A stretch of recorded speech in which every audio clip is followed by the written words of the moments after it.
Across the church in America today, a new movement is rising where faith leads finance and clarity drives impact. I'm Roger Argonaldo, the founder of the Catholic Faith Investors Summit and the Catholic FI Alliance, a membership community of investors focused on faith-based investing aligned with Catholic social teaching. Join the leaders transforming stewardship into mission.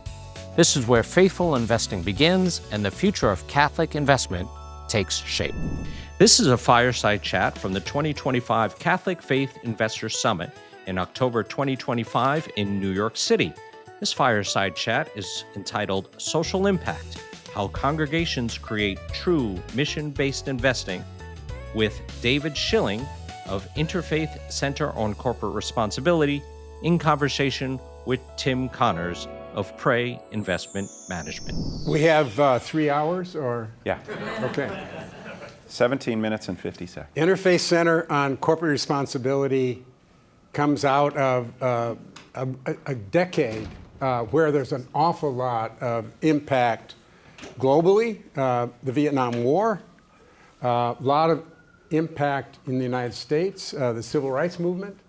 And so in the late 60s, a number of organizations, the National Council of Churches, some of the Protestant denominations. I happened to be a student at Union Theological Seminary and was working on South Africa because we learned a couple of Union Seminary students, and this is a digression, and that's going to happen a lot, but right. Some of the two Union students found that there was a consortium of 11 U.S. banks that gave a direct loan to the South African government right after the Sharpville Massacre, which killed almost 250 people who were, really protesting the passbook that everyone had, all black South Africans had to carry, where you lived, where you could work, and where you could travel.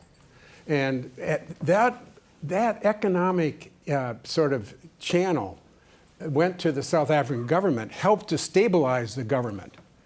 So fast forward, in 1971, when the ICCR comes together, first Protestant denominations, 72 Catholic orders and denominations, third was Jewish institutions. It was a young minister that contacted ICCR and said, you have shares in publicly traded companies, many of whom are in South Africa and helping to stabilize a really egregious human rights framework of apartheid. So in that case then, this young minister later became a bishop and then Archbishop Desmond Tutu.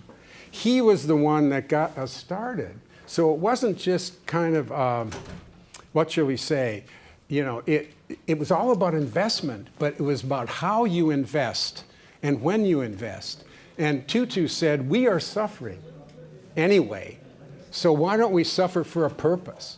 And so after about 20 years, and it wasn't only ICCR, but it was a lot of the focus of shareholder resolutions, the first one going to,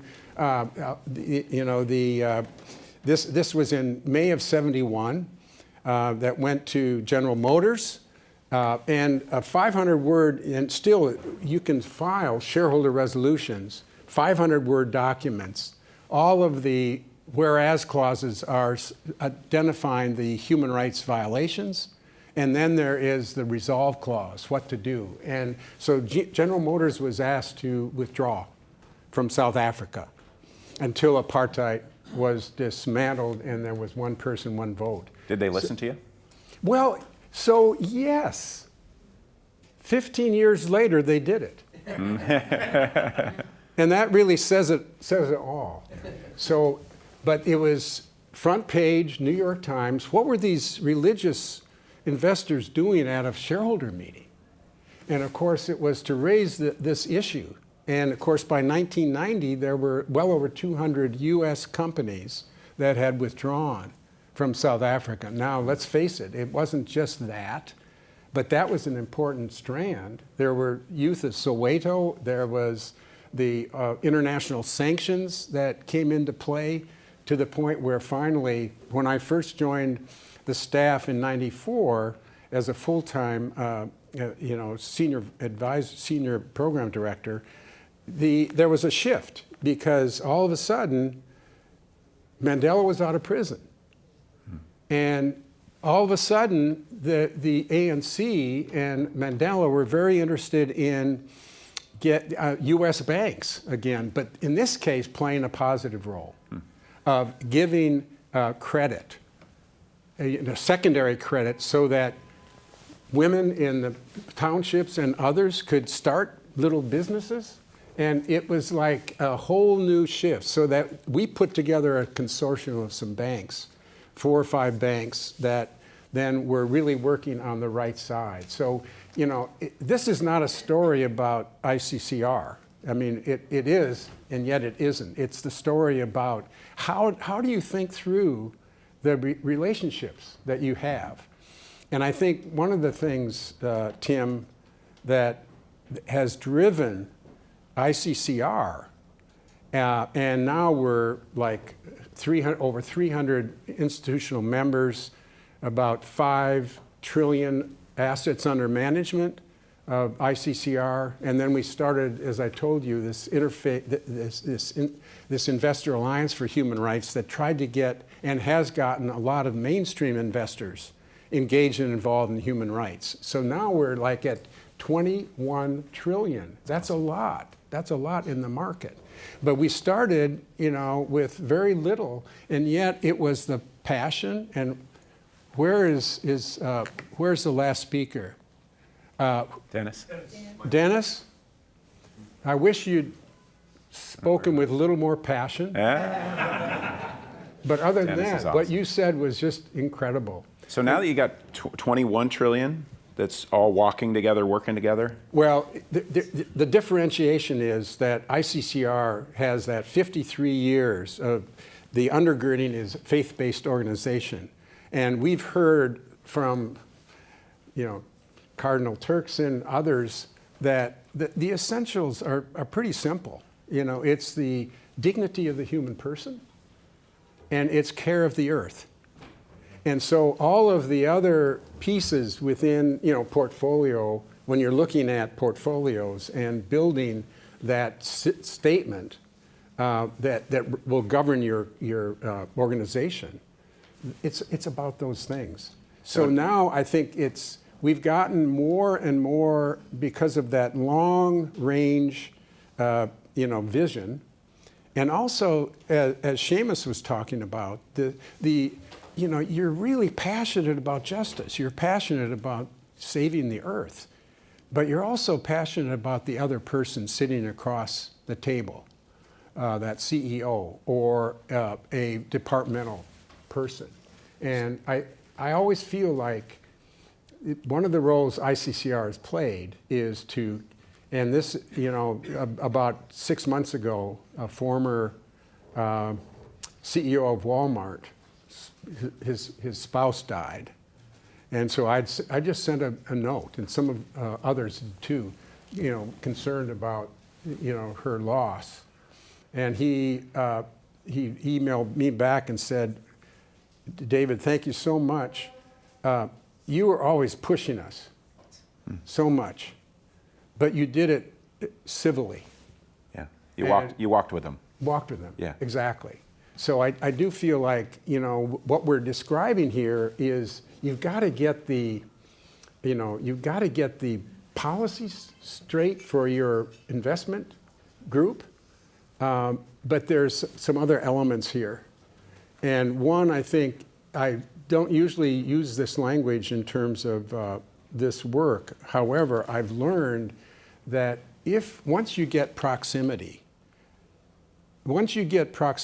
to the people living in the township in South Africa, once you get proximity of meeting a person who had been trafficked he was from Myanmar, went to Thailand, and there he was going to be sending money back to his family. Great story. except he got trafficked onto a ship. 16 years on that ship, never getting paid, always being abused. And of course, you know, finally he didn't know how to swim, but he jumped off and there was somebody that saved him. But the situation was such that the ship, once it got filled with fish, would go to, you know, the port. And the fish was offloaded, but not the people. The people were, you know, there were guards, because of course they wouldn't come back. So I feel like there's the need for metrics, there's the need for good policies, but to really get down to the cores. And once you have proximity, remember Seamus, we went together with about 6, 7 people to Indonesia, Vietnam, and China, looking at Nike plants and Reebok plants in the 90s, and there were all kinds of problems. Once we met with workers, separate from management, I can't forget that. Yeah. And that was 15 years ago, 20 years ago. So I think we got to connect the passion that we heard in the last fireside chat, and the metrics, the work, and not forgetting the foundation. And I feel like there, you know, this, Cardinal, I'm going to, you know, the Bible is still going to be the first on my, next to my bed, but then right after that, this is going to be there. That's awesome. So talking about foundation, so interfaith, so you have lots of different faith traditions. You got Old Testament followers, you've got Protestant utilitarian ethics, compasses, you've got Catholic virtue ethics. Talk about how you bring all those together to speak with one voice. Is it just human dignity at the core, and that's what brings everybody to get aligned? And where do you see those groups come with different focuses and opinions? How do you guys all speak with one voice? I mean, that's a great question. I wish you hadn't asked it, and I'm not sure. No, but I really feel like, Tim, it's a combination of some things. Number one, it's a coalition. So a member may be a small religious order who has X number, you know, maybe 1 million in the market. You have a large asset manager. You have Jewish pension funds, et cetera. And I think we learned early that the coalition, you know, was really talking about and working on where we agree. So that there are certain areas that may not be as primary because there are differences in the histories, in the ethics, in et cetera. But I do feel like then there's 95, almost 98% of the world's problems that are common.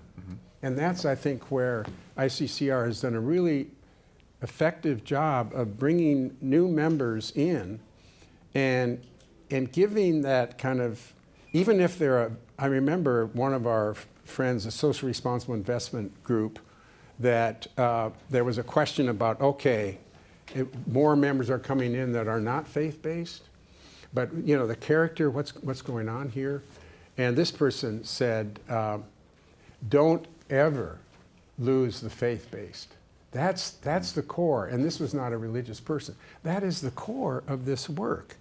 And so that's how this coalition is still alive and well 53 years later. So it's fascinating. This conundrum, Cardinal Turkson talked about it a lot, where he said, hey, we don't screen out the oil companies, we walk with them, and we try to engage them. How does your group, I mean, that's a mass, 21 trillion of assets. How does your group think through when you screen out and when you engage and walk with groups to try to affect human dignity and human flourishing? So I think part of it is, like for example, in terms of climate change, you know, I'm thinking of Sister Pat Daly. I'm thinking of a number of amazing religious who started in the early 90s filing shareholder resolutions with ExxonMobil and Chevron, et cetera.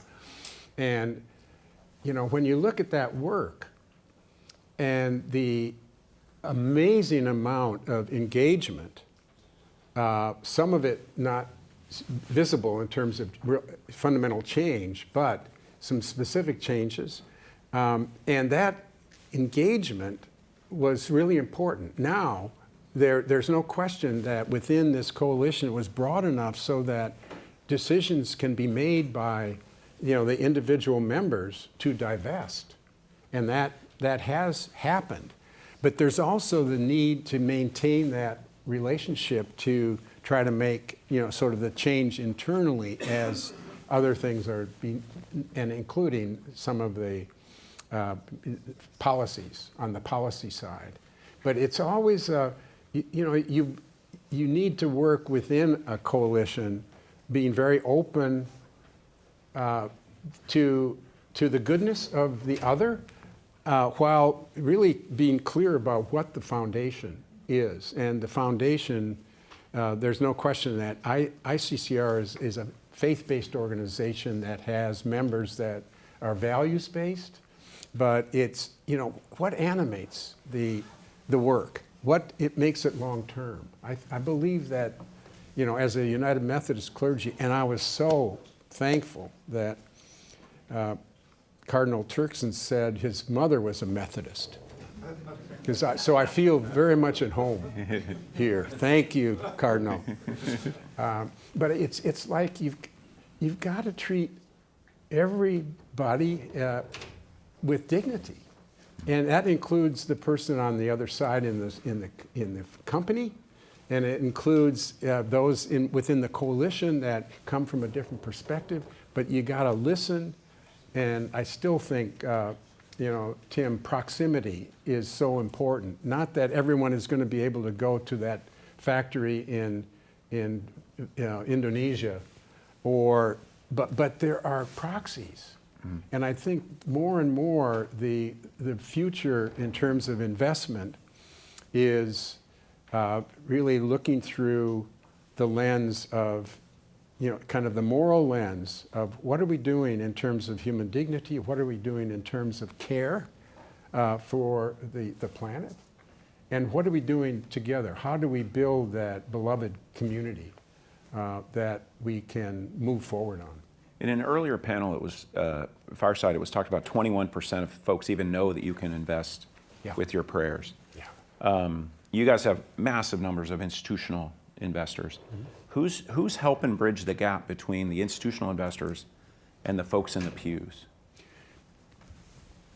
Boy, he asked some hard questions. I think in part it's, you know, we depend on, you know, Catholic orders, denominations, you know, Protestant denominations that have their own structures, and they may vary quite some, you know, and I think there's some that are much more you know, in line, if you will. I mean, you know, this Sunday, 3 of us from ICCR are going to visit Sister Nora Nash. She's a sister of St. Francis of Assisi in Pennsylvania, and she's 85 now, and she's, you know, having some health issues. She embodies, you know, this ability to be kind of tough on companies. In Wells Fargo, we don't want to go into the whole story, but if you remember Wells Fargo 3, 4, or 5 years ago, where they were making up false, you know, I mean, they were doing a whole range of things. And Sister Nora Nash was the one that headed about 50 or 60 investors. And I remember those meetings where the CEO was there and the head of the board, and she, in her quiet way, but very forceful. So she had done her homework. She was faith-oriented. She cared about the company and wanted it to stop doing wrong.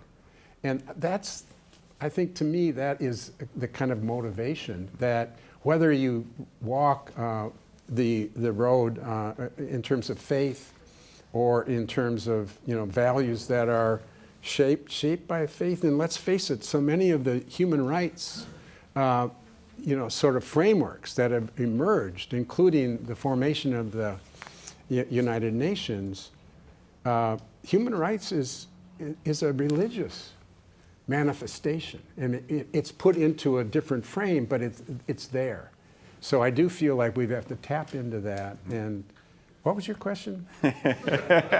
But local congregations, local communities are in taking what we're doing at this level, and really then, in terms of materials, in terms of some days, like for example, this was a couple of weeks ago, congregations as well as organizations came to DC that was concerned about some of the core issues related to the investments and the SEC. But I feel like there's a lot to do in terms of, like taking this. And I remember Mike Crosby, a Capuchin priest who was just instrumental in getting Catholics within the organization in '72. I remember him saying when I first met him, Catholic social teachings is it's just, nobody knows about it. Yeah. And so I think, all the values and all the faith perspectives just aren't going to cut it unless we manifest it in our work and in our lives. And at that point, then I think we can be persuasive Awesome. to others. Thank you. We could go on for hours, but our time is up. Thank you. Well, thank you. Thank you, Jim. This year's summit proved what's possible when faith shapes investment. We go further, uniting more Catholic leaders ready to invest with purpose, integrity, and grace. Shape the legacy, live the calling. Visit our website for the Catholic FI Alliance at catholicfi.com to learn more.